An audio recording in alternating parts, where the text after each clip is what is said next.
The haunted school bus. The evening was waning as I hopped onto bus 213 for the last ride of the day. I had volunteered for late duty at the school library, making sure all the books were properly shelved. I could never have predicted how this decision would change my life. The bus, typically bustling with kids, was unusually quiet, save for the soft hum of the engine. Mrs. Martin, our friendly bus driver, was absent.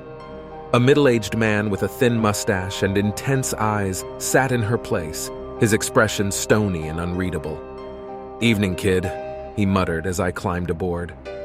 The bus creaked to life, starting its journey through the gloomy twilight. As we wound through the isolated country roads, a chill began to seep in through the closed windows.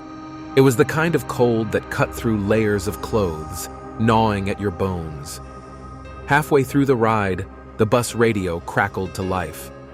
At first it was just static, but then a child's voice pierced through the white noise. "Where am I? It's so dark and cold." The voice whimpered, sending chills down my spine. I bolted up from my seat, stumbling towards the bus driver. "Did you hear that?" I demanded, my heart pounding in my chest.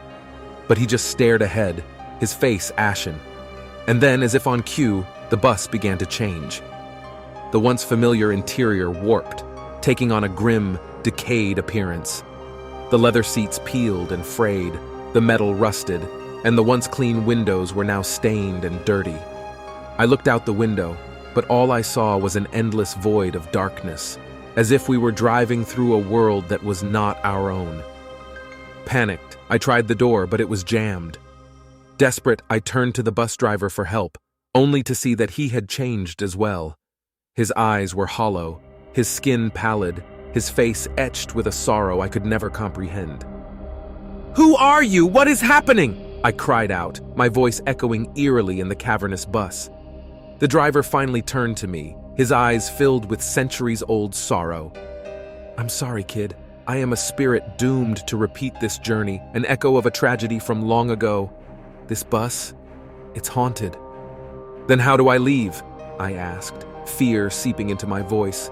The ghostly bus driver stared at me for a moment, then pointed towards the back of the bus. "Face your fears. Answer the call for help." I turned around, moving down the aisle. The child's voice called out again, more distressed than before. I felt a powerful urge to help, to bring peace to this trapped soul. Approaching the back of the bus, I saw a little girl, translucent and shivering, sitting alone.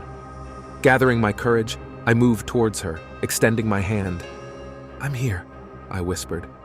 "I'll help you find your way." As soon as my hand touched her, a blinding light filled the bus. When my eyes adjusted, I was sitting in bus 213, just as it had been. The sun was shining outside, the bus was parked outside my house, and Mrs. Martin was at the wheel. She turned to me, her eyes filled with concern. "You okay, dear? You look like you've seen a ghost." As I stepped off the bus, I glanced back one last time. Through the window, I could swear I saw the faint image of the little girl waving at me. Then she disappeared, finally free. I knew then that I had survived a ride on the haunted school bus. The memories of that night would linger forever, a chilling reminder of my spectral journey.